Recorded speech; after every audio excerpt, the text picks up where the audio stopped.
The blackness of space hung silent beyond the viewport, endless and cold. Captain Jake Morrison sat forward in his command chair, eyes fixed on the strange silhouette drifting ahead. It was enormous, larger than any civilian craft he had ever seen, and utterly alien. Its hull looked less like metal and more like living tissue turned to steel, curved plates twisted together like muscle fibers, scarred by burns and punctured by holes. Pale streams of vapor leaked into the void from a dozen breaches.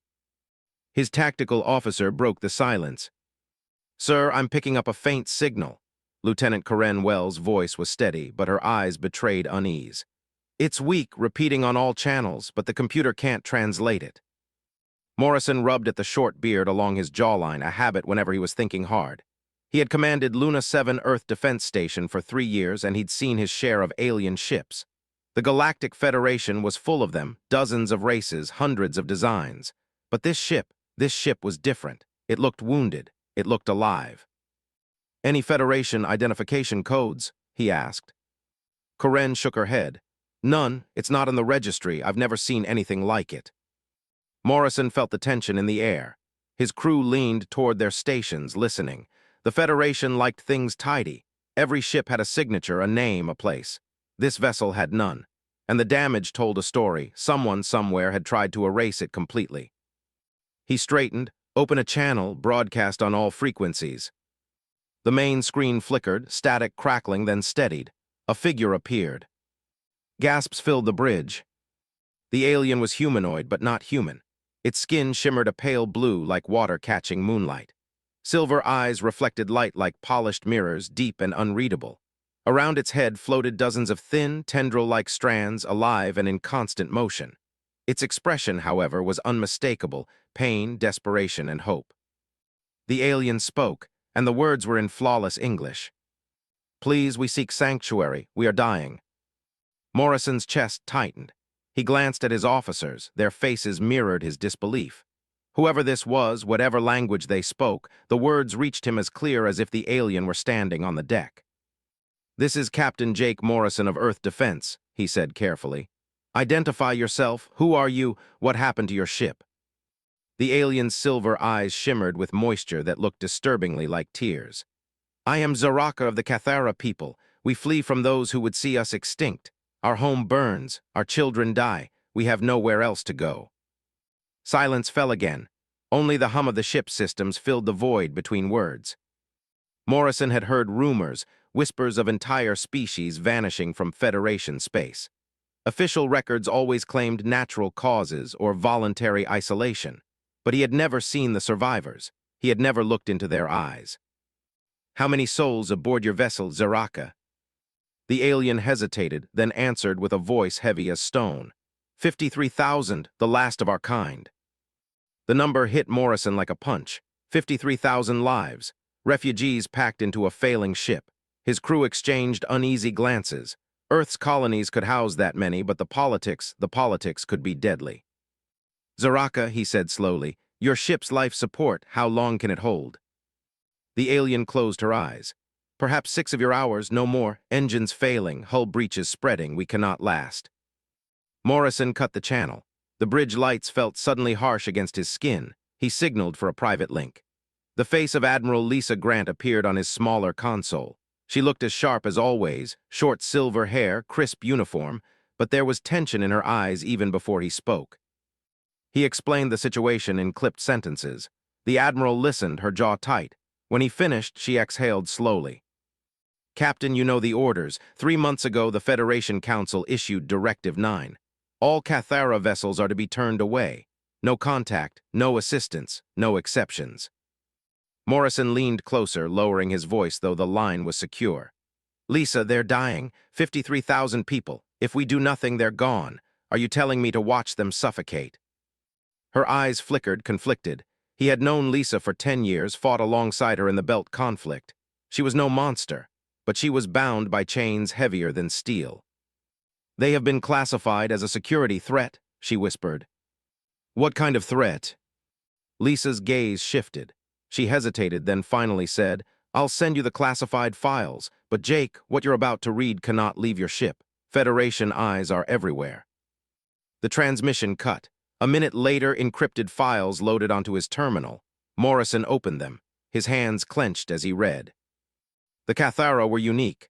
Their bodies could interface directly with quantum computer systems through touch. They could heal machines, alter code, bend technology like clay. It was a gift and a danger. 5 years ago, a Federation research mission had visited their world, supposedly to study culture. In reality, they had left behind a genetic plague, slow, invisible, perfectly tailored to Cathara DNA. Over the years, it spread like wildfire. Families wasted away. Children grew weak. Entire cities emptied, and all of it was disguised to look natural. The files were blunt. The Federation feared the Cathara's independence. If word spread that one species had such gifts, others might demand the same autonomy. So the Federation had chosen another path, quiet elimination, genocide disguised as fate. Morrison's throat was dry. He had sworn to protect Earth, to uphold the ideals of the Federation. But what he saw now was rot at the heart of everything. He called in Dr. Alex Chen, Earth's leading xenobiologist, who arrived hours later with a small team. Chen scanned the files and his face turned pale. "This is monstrous," Chen whispered. "This isn't just war, it's extermination. If these files are true, the Federation designed a weapon to erase a species. Jake, helping them won't just break orders, it will make us criminals, traitors." "Or maybe it will make us human," Morrison said. That night he sat alone in his quarters, staring at the stars. Beyond the glass, the Cathara ship hung like a dying whale, its lights fading. Inside, 53,000 souls waited for judgment. His comm screen blinked again. Admiral Grant appeared, but not in uniform. She looked exhausted, shadows under her eyes. "I kept reading the files," she said quietly. "The Cathara aren't the first. At least 4 other species were eliminated the same way. Genetic security maintenance, they call it. Jake, they are shaping the galaxy, deciding who lives and who doesn't." Morrison's stomach twisted. "So what do we do?" "Officially," she said, voice flat, "I order you to turn them away. That is what my record will show. But there's an abandoned mining station in the Kuiper Belt. Old, forgotten. Life support systems still work. If private citizens decided to help those refugees, I couldn't stop them." Her image flickered out. Morrison knew what she had just risked. If anyone discovered her hint, her career and her life would be over. 2 hours later, the first shuttle from the Cathara ship docked at Luna 7. The refugees who stumbled out were skeletal, their once blue skin turned gray, eyes sunken. But in those silver eyes still burned a fragile hope. Zaraka was among them. She reached out one trembling hand and clasped Morrison's. Her tendrils glowed faintly, brushing his skin like static. "Captain," she said softly, "we know what you risk. If we survive, we will not forget. And when the darkness comes for your people, we will stand with you." Morrison said nothing, but deep inside he felt something shift. He had crossed a line. There was no going back. As more shuttles docked, filling the hidden station with the last of a dying race, one truth burned in his mind. Humanity had just chosen to defy the Federation. And the galaxy would never be the same. 6 months had passed since the night Captain Jake Morrison defied the Federation. The abandoned mining station in the Kuiper Belt no longer looked abandoned. Where once empty metal corridors stretched lifeless, now green vines climbed the walls, gardens bloomed in hydroponic chambers, and the air hummed with strange, harmonious tones. The Cathara had worked quickly, reshaping steel with their quantum touch. They rebuilt the station as if it had been waiting for them, transforming the dead outpost into a living sanctuary. Commander Nena Rodriguez stood on the observation deck, her dark eyes following a group of Cathara children playing in a low-gravity chamber. Their tendrils glowed faintly as they leapt and spun, laughter ringing like silver bells. Months ago, many of these children had been too sick to walk. Now, thanks to Dr. Alex Chen's tireless medical work, they were recovering. "It's beautiful," Chen murmured beside her. His white lab coat was wrinkled, his face drawn with exhaustion, but his eyes glowed with pride. 6 months ago they were dying, now look at them. They built this in weeks. I've never seen a people rebuild so fast." Nena smiled faintly. They had to, survival leaves no choice. She tapped her comm's earpiece as a voice crackled through. "Commander, incoming transmission, priority code." She turned. "From who?" "Captain Ben Parker. He says it's urgent." The main screen in the control chamber lit up, showing the rough, bearded face of Captain Parker aboard his freighter Defiant Star. He looked tense, his voice clipped. Nena, we've got a problem. I found them. 17 ships. Cathara refugees hiding in an asteroid field near Vega. Families, children, maybe 8,000 in total. Relief surged through Nena. More survivors. That's good news. What's the problem? Parker's eyes hardened. They're not alone. Federation patrol ships are already sweeping the area. They know. The room grew silent. Everyone understood the danger.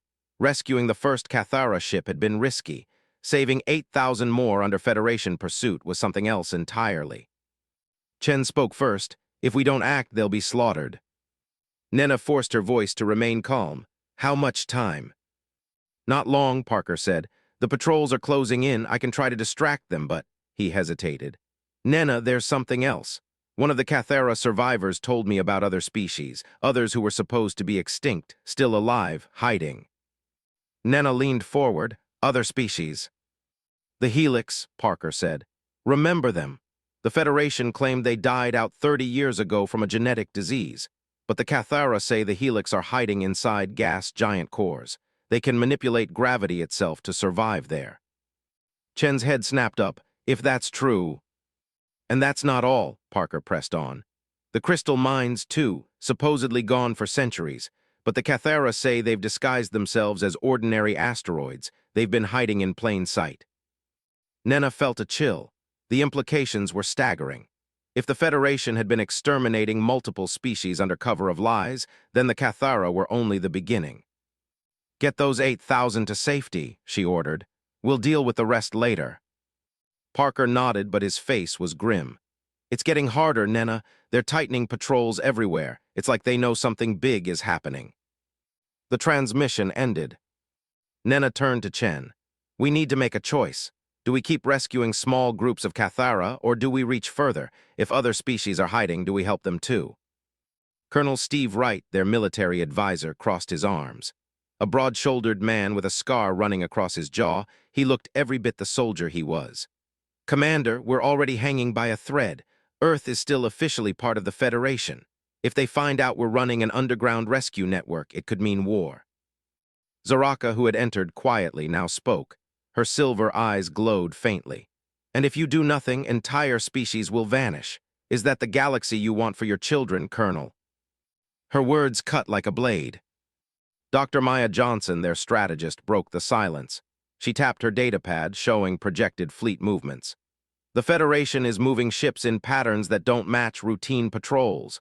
They're positioning fleets near systems with unusual activity. I think they suspect. They're preparing for something big. Chen's voice was soft but urgent. I've been analyzing the plague. It's worse than we thought. It wasn't just designed for the Cathara. There are dozens of variants in the data, each one designed to target a different species. This isn't random, it's systematic extermination. The room fell silent again. They aren't just killing, Chen continued.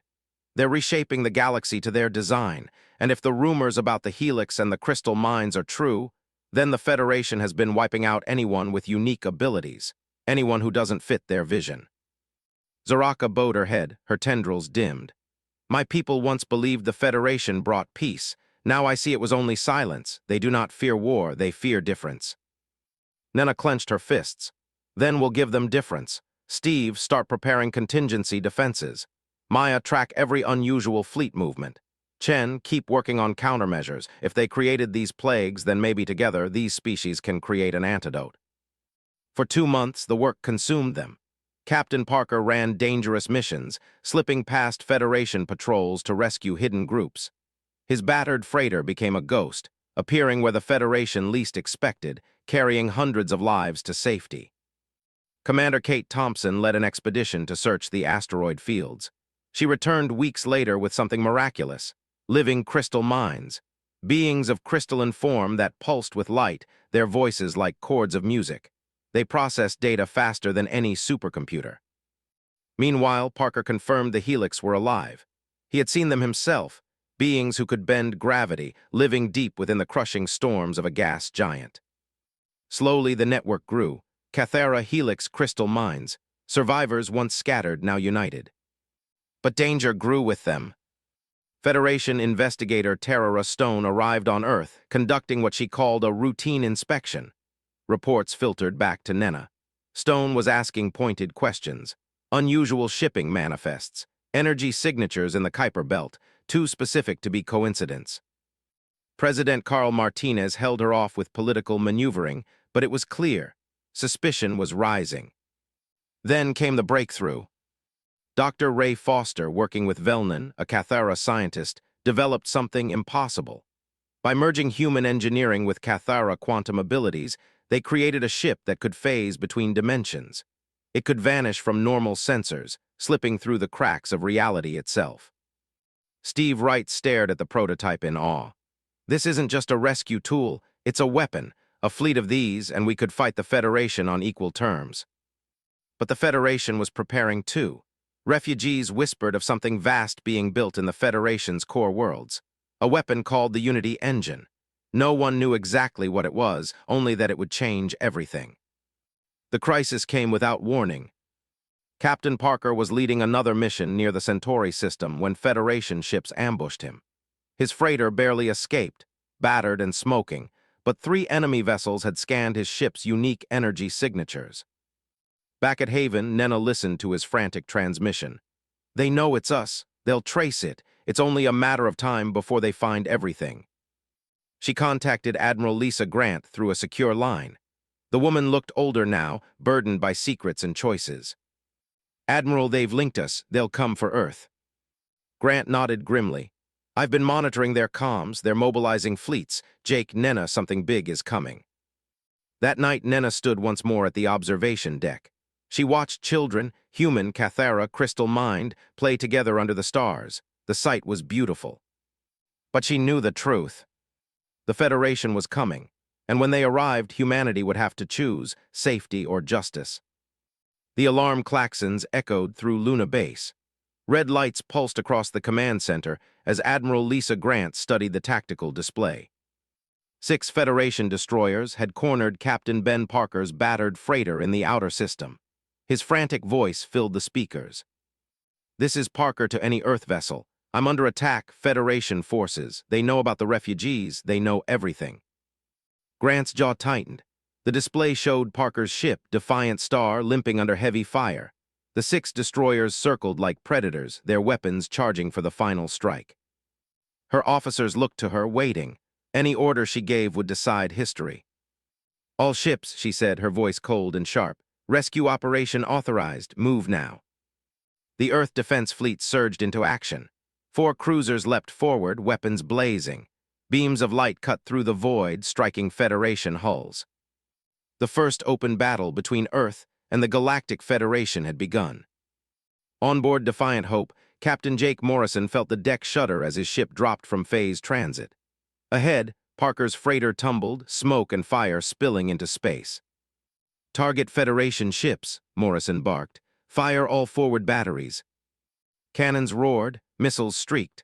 1 destroyer shuddered under the assault, exploding in a bloom of white fire. The Federation retaliated instantly. The bridge shook as their return fire slammed into shields. Sparks flew, panels burst. Corinne Wells shouted over the chaos, shields holding at 60%. Keep them up, Morrison growled. He locked his gaze on the tactical display. The enemy formation was disciplined, efficient. Federation ships always fought like a machine, predictable, overwhelming. But Earth had something new. Activate phase drive, Morrison ordered. The ship flickered, reality warped. The Defiant Hope vanished from sensors, slipping between dimensions. Federation gunners fired wildly, striking only empty space. A heartbeat later, the Earthship reappeared behind the enemy line, unleashing a devastating broadside. Direct hit, Wells cried. Another destroyer erupted into debris. For the first time in living memory, Federation crews faced opponents they couldn't anticipate. At Outpost Haven, Commander Nena Rodriguez listened to battle reports pouring in. Around her, Cathara, Helix, and Crystal Mines worked side by side with human officers. Steve Wright slammed a fist on the table. It's out in the open now, no more shadows, this is war. Dr. Chen, pale with fear, whispered, and the Federation won't forgive us for this. Nena forced her voice steady. Then we prepare, whatever comes we stand together. The battle was short, brutal, decisive. Parker's freighter was pulled to safety, but 3 Federation destroyers were left as burning wrecks. Hours later, the true response came. Every screen in human space lit up with the cold, furious face of Admiral Kane Sullivan, commander of the Federation's 12th Fleet. His words carried the weight of a death sentence. "By order of the Galactic Federation Council," Sullivan declared, "Earth is commanded to surrender all illegal refugees immediately. You have violated the Genetic Security Act and attacked Federation vessels. This is your final warning." President Carl Martinez stood before the Global Council in New Geneva. Holograms of every colony leader filled the vast chamber. The air was thick with fear. Martinez's voice rang out. "Admiral Sullivan, Earth rejects your ultimatum. We have seen your classified files. We know about the plagues, the exterminations. We will not be complicit in genocide. Not now, not ever." Sullivan's face darkened. "Then you have chosen war. The Federation fleet will arrive within 1 week. Surrender or face destruction." The broadcast ended. The chamber erupted in shouts. Some demanded resistance, others begged for surrender. But Martinez raised his hand, silencing them. "As of this moment," he said, voice heavy with history, "humanity is no longer a member of the Galactic Federation. We stand alone among the stars." On Haven, Nena called an emergency meeting. The conference room filled with beings from across species. Zaraka stood at her side, Helix representative Velan beside her, and Shard 7 of the crystal mines glowing faintly with inner light. "The Federation is coming," Nena said. "But we are not helpless. We've learned from each other. We've built new technologies. We have allies." Zaraka spoke, her voice like music. "My people have used our quantum fields to send signals across the void. We have made contact with others, survivors hiding in the shadows." Shard 7 pulsed brightly. "Data confirms 17 species previously declared extinct still possess remnant populations. All remain in hiding. All fear discovery." Velan's voice trembled the air. "The void dancers still live. They walk between dimensions unseen. They have watched too long, now they answer." A ripple of light appeared at the center of the room. A figure materialized, humanoid but flickering, as if half in another world. Its form shifted, never still, a being caught between realities. "I am Echo Walker," it said. Its voice was layered, echoing from many places at once. "We are the Void Dancers. The Federation must be stopped. We will fight with you." The room was silent. The impossible had stepped into their war. Days passed, and the alliance grew. Species thought lost emerged from hiding. The Dreamweavers who could touch minds across light years. The phase shifters who walked through walls. The galaxy's forgotten children came together for the first time in centuries. Each brought more than numbers. They brought abilities the Federation had feared. Abilities humanity now helped forge into weapons of survival. Maya Johnson studied intercepted transmissions. They're building something massive in the core systems, something called the Unity Engine. "What is it?" Nena asked. Whisperong, an ancient Dreamweaver, answered in a voice that touched their very thoughts. "We have glimpsed it in the minds of their leaders, a device to bind every consciousness into one. No more differences, no more freedom, only one thought, one will." Chen went pale. "A hive mind. They want to erase individuality itself." Nena's stomach turned. "Then we don't have months, we don't have years, we have days. If they finish that engine, the galaxy ends." The Federation came sooner than expected. Admiral Grant stood aboard the Liberty, flagship of Earth's defense fleet. Her officers reported in tense voices. "Federation advance fleet sighted. 3 days out. Numbers, Admiral, they outnumber us 10-1. Around her, humans worked shoulder to shoulder with Cathara, Helix, and crystal mines. She felt the weight of the moment. They weren't just defending Earth. They were defending the right to exist. She clenched her fists. "Numbers don't decide wars. Courage does. Let them come." Jake Morrison stood on the bridge of Defiant Hope. His crew was a mixture of species, each at their station. His tactical officer was Cathara, his navigator a crystal mind, his gunnery chief human. He watched as the Federation fleet appeared on long-range sensors, 300 ships, advancing like a wall of death. "Captain," Wells whispered, "they're heading straight for Haven." Morrison's jaw set. "Then they don't know what they're flying into." As the first Federation cruisers crossed into the Kuiper Belt, reality itself split apart. Void dancer ships materialized from dimensional space, striking like ghosts. Federation vessels vanished, dragged into impossible folds of reality. Helix ships bent gravity, crushing destroyers into debris. Crystal minds calculated every maneuver before it happened, guiding their fleets with perfect precision. The Federation had expected refugees. What they found was a coalition armed with powers thought lost forever. Admiral Sullivan watched in shock as his ships were torn apart. "These technologies don't exist," he hissed. His science officer's voice shook. "Sir, these are the abilities of extinct species. Extinct species we made extinct." The irony struck him like a blow. In trying to erase diversity, the Federation had made itself blind to the strength of differences. The battle raged across the belt. Outpost Haven shook under bombardment. In the medical bays, Dr. Chen treated Cathara, Helix, and humans alike, his hands slick with blood. "Doctor," Foster shouted, dragging in another wounded soldier, "we're losing ground." But before he could finish, the station trembled with a new vibration. Far away, beyond the battlefield, something vast was awakening. The Unity engine. The debris of destroyed cruisers drifted in silence, glowing faintly against the stars. Outpost Haven's defenses had held, but barely. The air inside the station was heavy with exhaustion, victory laced with dread. Commander Nena Rodriguez leaned against the railing of the observation deck, watching human children chase Cathara children in the gardens below. Laughter echoed faintly, fragile against the memory of screams that had filled the medical bays only hours ago. "They survived," Dr. Alex Chen whispered beside her. His coat was stained with blood, his hands trembling. "We all survived, but this isn't over. That was only the first wave." Nena nodded, and the Federation doesn't take humiliation lightly. As if summoned by her words, the comms panel crackled. A grim voice filled the chamber. "Commander Rodriguez, this is Admiral Grant. We have a situation." The holo display lit up, revealing Grant on the bridge of the Liberty. Her face was pale, jaw rigid. Behind her, tactical officers whispered urgently. "Long-range sensors have detected an anomaly near Centrax Prime," Grant said. "Energy output off the charts. Whatever it is, it's Federation, and it's enormous." Nena's stomach dropped. The Unity engine. Grant's silence confirmed it. On the battlefield near Vega, Captain Jake Morrison stood at the center of the Defiant Hope's bridge. His crew worked feverishly, rerouting power, repairing damage. The aftermath of victory still weighed heavy, but reports of the anomaly reached them. Karen Wells scanned the data feed.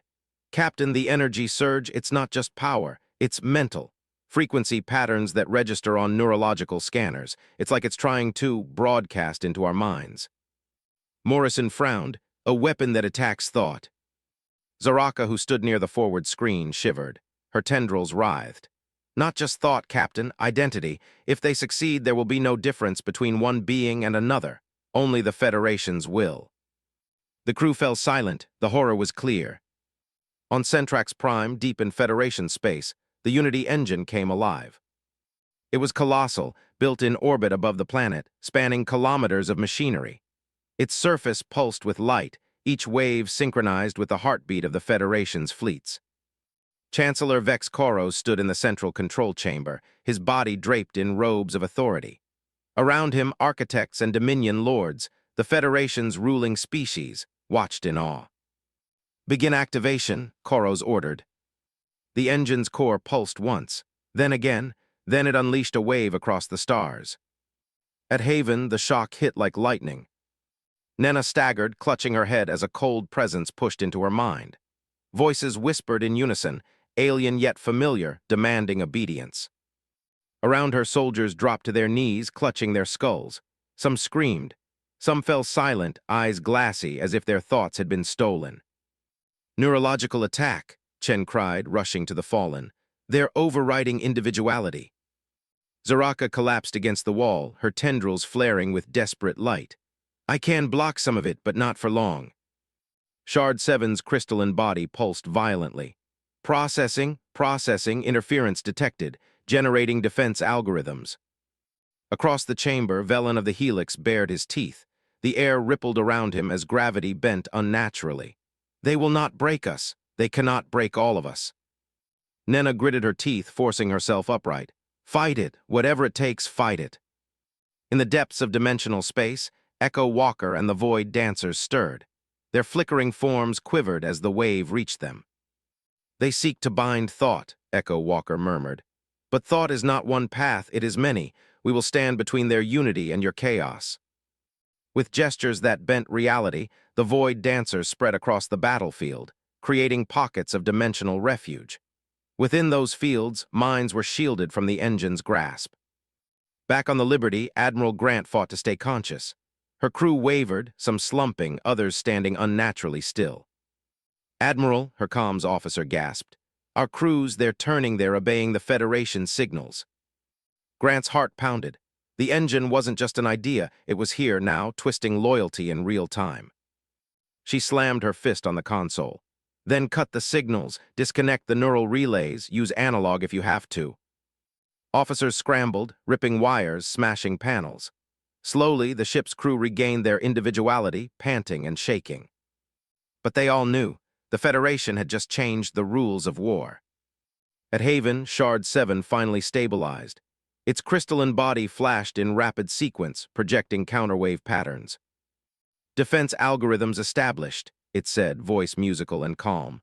"Sharing across Alliance network, neutralization probability rising." Chen grabbed the readings. Relief surged through him. "They're resisting it. The crystal minds have found a way to block the signal." But Zaraka's expression remained grim. "For now, but if the Federation increases the engine's power." She didn't need to finish. They all understood. Hours later, the Alliance leaders gathered in the council chamber. The room was heavy with fear. "We cannot face this weapon alone," Nena said. "We must unite the survivors, all of them. The Dreamweavers, the Phase Shifters, the Void Dancers, every species in hiding. If we don't, the Federation will crush us." Velan's deep voice rumbled. "But if we unite, we paint a target larger than any in history. The Federation will bring its full might." Maya Johnson tapped her datapad, projecting simulations. "They already are. Battle groups are moving toward every system where survivors were spotted. This is the largest military mobilization the galaxy has ever seen. If we don't act now, we lose everything." Chen looked around the table, his voice trembling but resolute. "They're not just killing, they're harvesting. They're using the plagues, the experiments to take abilities from other species and implant them in their own. They're trying to become gods." The chamber fell silent. Finally, Zaraka lifted her head. Her silver eyes burned with quiet fire. "Then we must show them that gods can bleed." In the weeks that followed, the Alliance transformed. Human engineers built ships with Cathara quantum systems, helix gravity cores, and Void Dancer phasing capabilities. Crystal minds calculated strategies beyond human imagination. Dreamweavers spread messages of hope through the minds of refugees across the galaxy. A fleet unlike any in history took shape, diverse, unpredictable, alive. But so did the Federation. Reports came in daily. Plague ships deployed, systems purged, survivors hunted. The Unity engine grew stronger with each activation, its reach expanding system by system. And then came the whisper that froze every heart. "The engine is moving," Maya reported one night, her voice tight. "They're not leaving it above Centrax Prime, they're bringing it here to finish us." Nena stared at the hollow projection. A massive Federation fleet, more than 800 vessels, advancing toward the Alliance strongholds. At its center, a ship larger than any ever built, housing the Unity engine. "This is it," she whispered, "the final storm." At the far edge of the system, Jake Morrison stood at the forward viewport of the Defiant Hope. His crew was silent, staring at the readings. Karen Wells' voice cracked. "Captain, that's not a fleet, that's a wall." The Federation armada filled the display, blotting out the stars. Morrison clenched his jaw, every nerve in his body taut. "Then we break the wall, or we die trying." The void burned with light. Admiral Lisa Grant stood on the bridge of the Sanctuary, the Alliance's new flagship, her jaw set as the tactical display filled with red enemy markers. 800 Federation vessels advanced in perfect formation, stretching across the stars like a wall of steel. At their center glowed something even worse, a ship the size of a small moon, pulsing with unnatural light, the Unity engine. Her officers were silent, their fear heavy in the air. Humans, Cathara, helix, crystal minds, even Void Dancers flickering between dimensions, all waited for her word. Grant raised her voice. Remember this, they think we are scattered, broken, alone, but we are not. We are many. We are different, and that is our strength. Today we fight not just for survival, but for every free thought in the galaxy. A chorus of voices answered, some human, some alien, but all resolute. Alliance fleet, advance. On Defiant Hope, Captain Jake Morrison watched the impossible unfold. Refugee ships, patched freighters, crystalline constructs, gravity-warping helix vessels moved alongside Earth's steel-gray warships. Void dancer crafts shimmered in and out of existence, haunting shadows ready to strike. Beside him, Zaraka's silver eyes glowed faintly. They bring the engine here to break us. Jake's hands tightened on the armrest. Then we'll break it first. Karen Wells leaned forward at her console. Captain, Federation weapons charging. They're targeting Haven. Jake's heart lurched. Haven, the fragile home where children played, where refugees had begun to heal. If it fell, everything they'd built would die with it. Signal the fleet, he ordered. We hold this line, Haven must stand. The first salvo lit the system. Federation cruisers opened fire in flawless synchronization, thousands of beams converging. The Alliance replied in chaos, missiles, quantum disruptors, beams of gravity-warped energy. The two waves of fire met in the dark, colliding with explosions that rocked space itself. Helix ships bent gravity wells, pulling entire squadrons into crushing knots of space. Void dancers phased behind enemy lines, striking command ships with surgical precision. Crystal-mined formations moved like living equations, predicting enemy movements before they happened. But the Federation was relentless. Their formations did not falter. Destroyer after destroyer pressed forward, engines glowing red as the Unity engine pulsed, sending ripples of thought control across the battlefield. Inside the Liberty, Admiral Grant felt it hit. A wave of alien order smashed against her mind, cold and merciless. Around her, officers stiffened, their eyes glassy. Resist, she shouted, slamming a fist on the console. We are not theirs. Shard 7, stationed aboard the ship, glowed brightly. Generating counterwave patterns, stabilizing mines, probability of resistance holding, 63%. It wasn't enough. Another pulse from the engine rolled across the system and ships began to drift. Entire crews fell under Federation control, their weapons turning against the Alliance.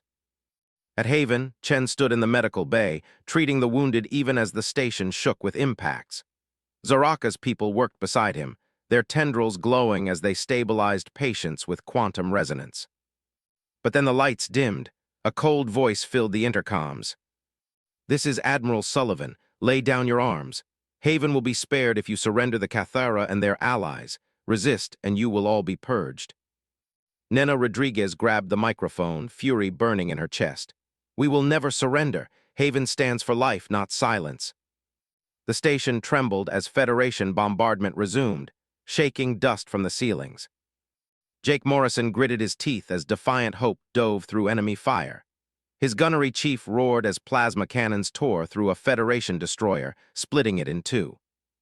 But Wells' voice cut through the triumph. Captain, the Unity engine is charging something new, massive energy buildup. On the forward screen, the engine pulsed with terrifying light. Waves of power rippled outward. Federation crews stiffened, their movements locking into perfect synchronization. Entire fleets moved as if one body. Then the Alliance ships were hit. Screams filled the comm channels as officers clutched their heads. Ships drifted, crews frozen by invasive thoughts. Some began to fire on allies, their wills enslaved. Captain, Wells shouted, her own voice strained. I can't hold it, it's inside my head. Zaraka reached out, her tendrils glowing as she touched Wells' shoulder. The light spread, blocking the invasive signal. She is safe, Zaraka gasped, her strength faltering. But the others, millions, are not. Jake stared at the engine, a weapon that could erase freedom itself. This has to end, he whispered. In the council chamber aboard Sanctuary, leaders argued over the comms. We can't hold this line much longer, Steve Wright shouted, explosions rumbling through the feed. Their numbers are endless. Maya Johnson's voice was sharp. Then we don't fight the fleet, we strike the heart, the engine. All eyes turned to her. We send a team inside, she said. Destroy it from within. No weapon that vast can be shielded everywhere. There will be a weakness, there always is. Nena nodded. A strike team, small, fast, unpredictable, it's the only way. Admiral Grant hesitated, then spoke. I know who should lead it. Her gaze turned to Jake Morrison. Minutes later, Jake stood in the hangar, staring at the sleek, phase-capable strike vessel that would carry them into hell. Around him gathered the most diverse team in galactic history. Zaraka of the Cathara, her tendrils glowing softly. Velan of the Helix, gravity rippling faintly around his form. Shard 7, a crystalline being pulsing with calm light. Echo Walker of the Void Dancers, flickering between realities. And Karen Wells Human, his most trusted officer. Each represented a species the Federation had tried to erase. Each carried the weight of survival. Jake's voice was steady, but his heart thundered. Listen, that engine doesn't just control minds. According to Chen's analysis, it extracts them. If we fail, it won't just enslave us, it will erase us. Every unique thought, every dream gone, replaced by one will, Koros's will. Silence, determination hardened in every eye, every pulse of light. Then we don't fail, Velen rumbled. Zaraka reached out, her tendrils brushing Jake's arm. Humanity has given us shelter. Today we give you our strength. Echo Walker's form flickered, voice layered and strange. Between spaces, paths unseen will open. We will guide you. Jake looked at each of them, then nodded. All right, let's end this. The strike vessel launched, phasing in and out of reality as it slipped through the chaos of battle. Federation cruisers loomed like mountains of steel, but the ship danced between them, guided by Void Dancer precision and crystal mind calculations. They dove straight toward the Unity engine. Inside its core, Chancellor Koros stood, his body connected to cables of living metal.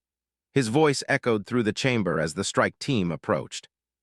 They come, let them see perfection before they are consumed. His body pulsed with stolen power, Cathara quantum grafts, helix organs, crystal mind processors embedded in his skull. He was no longer just a man.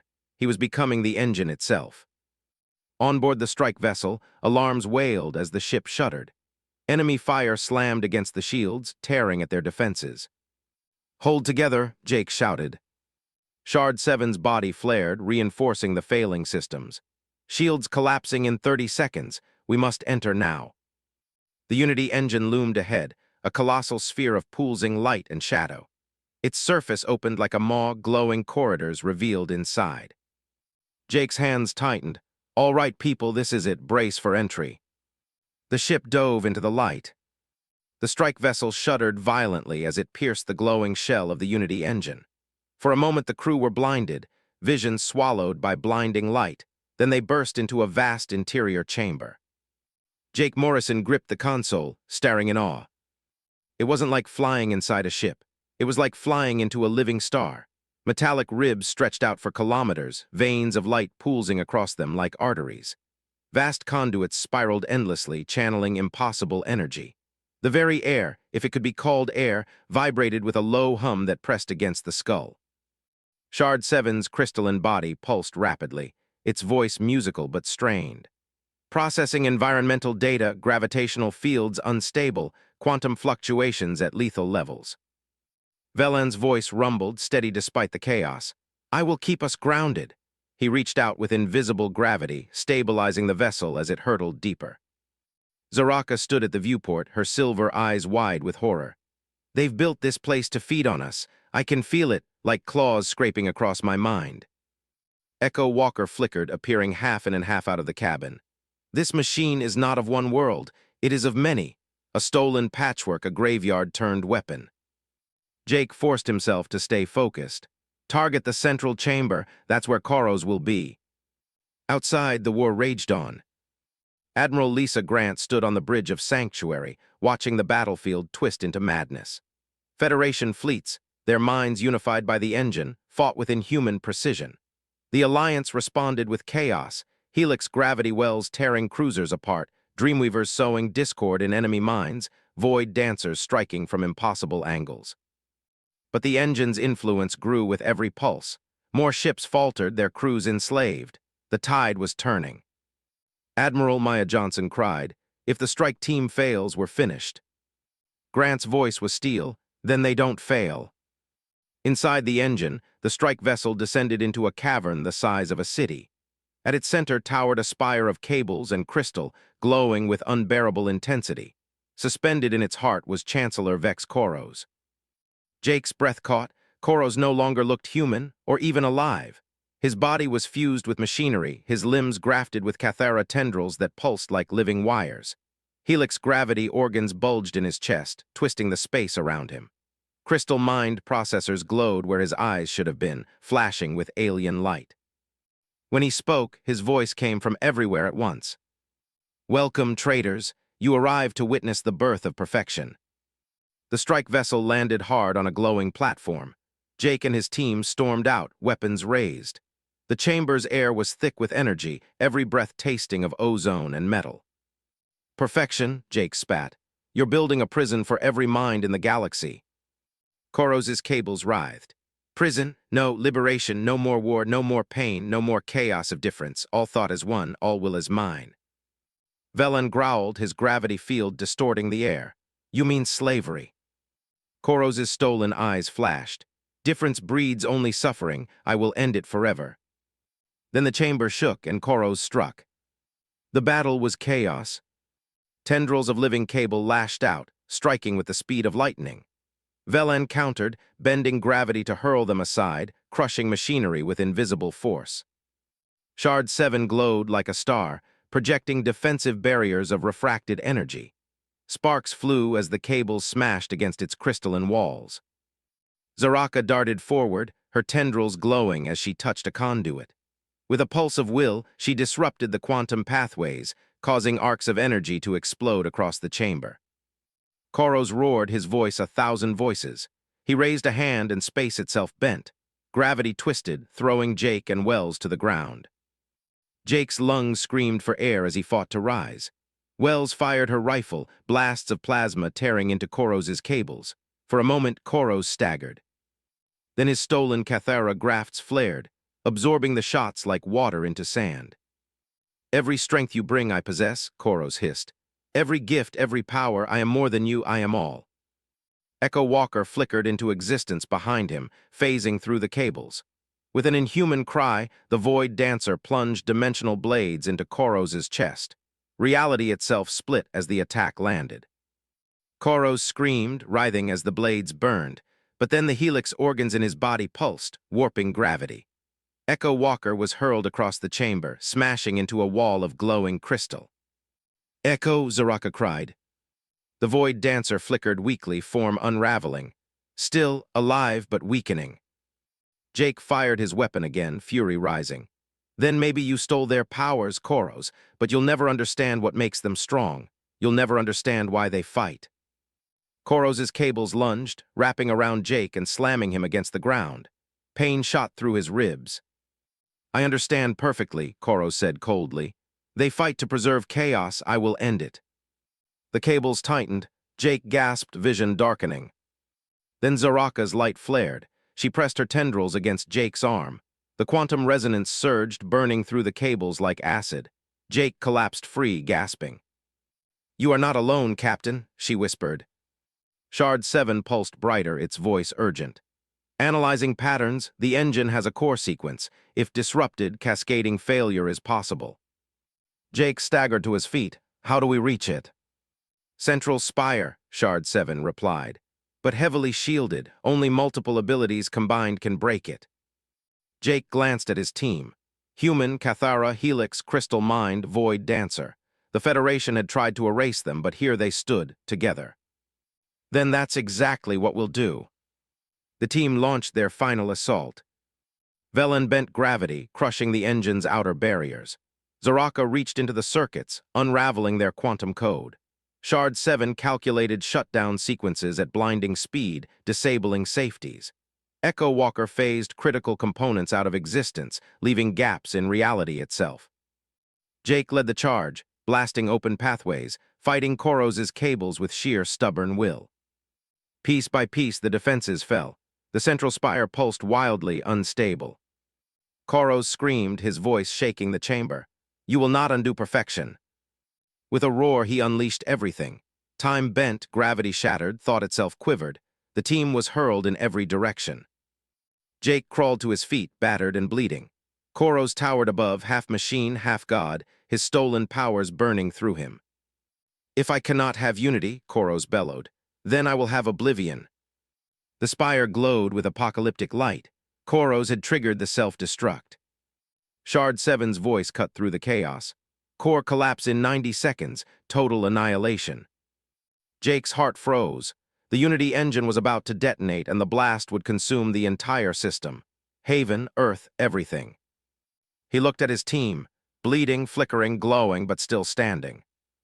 "We can still stop this," he said hoarsely. "We shut it down from inside, together." Zaraka's silver eyes burned with fire. Velen raised his hands, gravity tearing the chamber apart. Shard 7 pulsed blinding light. Echo Walker flickered close, whispering, "Between spaces, there is always one more path." The chamber shook violently, walls fracturing, light boiling. Jake raised his rifle, staring into Koros's burning form. "Then let's make this path count."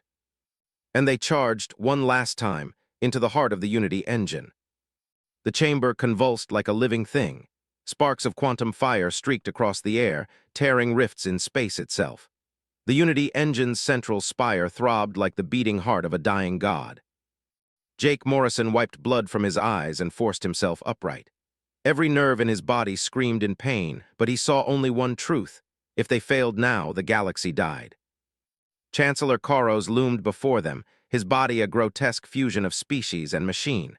His voice thundered from every wall. "You cannot win. The engine is perfection. You will burn with your chaos."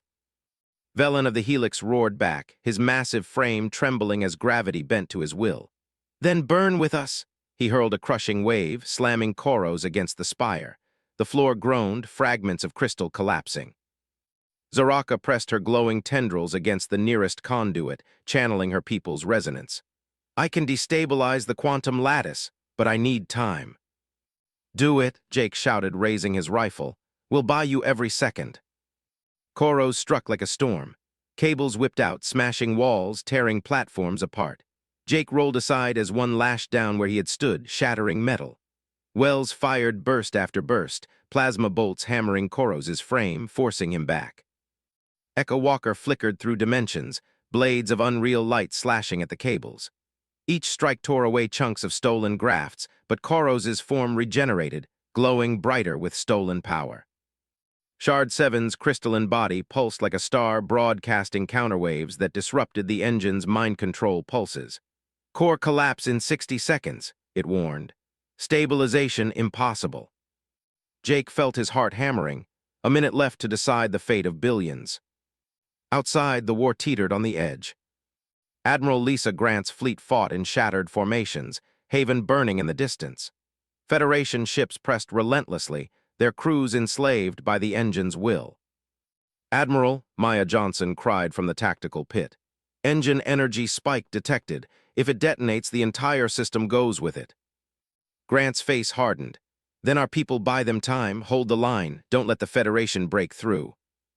Her voice carried across every comm channel, reaching humans, Cathara, Helix, Crystal Mines, Void Dancers alike. "If the strike team fails, we die. If they succeed, we live free. Either way, we stand together." And so the fleets fought on in fire and chaos to give one team one last chance. Back inside, Koros unleashed his fury. "You will not undo eternity," he bellowed, unleashing a wave of twisted gravity that sent Velan crashing to the floor. Jake dove forward, grabbing Velan's arm. "Stay with me." The Helix warrior coughed blood but grinned through broken teeth. "I am not done yet." He staggered up, raising both arms. The air shuddered as he pulled at the engine's own gravity, dragging the spire toward collapse. Zaraka screamed as she poured energy into the lattice, her body glowing so brightly Jake had to shield his eyes. "The code is unraveling, just a little longer." Koros turned, fury blazing. "I will tear you apart piece by piece." He lunged toward Zaraka. Jake ran, adrenaline burning through the pain. He leapt between them, firing point-blank into Koros's chest. The blasts tore holes through his grafts. Koros staggered, but then his cables whipped out, wrapping Jake and slamming him into the ground. Jake's vision blurred. The cables tightened around his chest, squeezing the air from his lungs. Koros loomed above, stolen eyes blazing. You humans think compassion is strength, he hissed. But it is weakness, and now you will die with it. Jake choked out a bloody grin. Then I'll die human. Before Koros could crush him, Echo Walker appeared, flickering into existence with a scream of dimensional distortion. It drove both blades into Koros's back. Reality screamed. Koros roared in agony, flinging Jake aside. Echo Walker's form flickered violently, unraveling, but its voice was steady. Between spaces, I hold him. End it now. Shard 7's light reached its peak. Core destabilization complete. Collapse in 30 seconds. Zaraka collapsed to her knees, tendrils dimming. Jake, the lattice is open. Strike now. Velen groaned, raising one trembling arm. I'll hold the spire in place, give you a clear shot. Gravity itself warped, pinning the glowing spire like prey. Jake forced himself up. Every bone ached, every muscle screamed, but his rifle was still in his hand. He looked at his team, bleeding, breaking, fatting, but still fighting. This was humanity's gift, not power, not perfection, but defiance. He raised his weapon. For every species, for every child, for every dream you tried to erase. And he fired. The plasma bolt struck the exposed lattice. For an instant, the spire went silent. Then it screamed. Light exploded outward, tearing through every cable, every conduit. Koros shrieked, his stolen powers unraveling, his body ripped apart by the very abilities he had stolen. His voice shattered into 1,000 broken echoes. No, I am Unity, I am eternal. And then he was gone. The Unity engine convulsed, the walls cracked, energy surged uncontrolled. Shard 7's voice was calm, even as its crystal body fractured. Core collapse irreversible, estimated detonation in 10 seconds. Jake staggered toward the strike vessel. Everyone move. Velen dragged Zaraka upright. Echo Walker flickered weakly, barely holding form. Shard 7 pulsed faint light, shards falling from its body. The team scrambled aboard as the chamber split apart. Koros's scream still echoed faintly, dissolving into static. Jake slammed the controls. Phase drive now. The vessel flickered, phasing into dimensional space just as the Unity engine exploded. The blast tore through the system, a sun born from death. Federation fleets reeled, their unity shattered. Crews awoke from enslavement to see their empire's true face and turned their weapons on their masters. On Haven, survivors cried out as the shockwave passed harmlessly over them, neutralized by crystal mind counterpatterns. For the first time in months, the stars felt clear. Admiral Grant stood on the Sanctuary's bridge, her face streaked with sweat and tears. The Unity engine was gone, Koros was gone, and the Federation was broken. Signal the fleet, she whispered. Tell them we won. 5 years later, a new city rose where the Kuiper Belt Station once hid. Gardens filled its halls, built by Cathara hands. Towers shimmered with crystal mind architecture. Gravity-defying spires twisted skyward, gifts of the helix. Humans walked among them, children of every species playing together under one sky. The Galactic Sanctuary Coalition had been born. Over 200 species gathered not under fear, but under trust.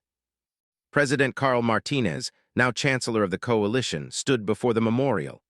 A towering crystal monument glowed with names, millions of lives lost to Federation genocide, but also those who had fought and fallen to end it. Jake Morrison stood among the crowd, his uniform worn, his body scarred, but his spirit unbroken.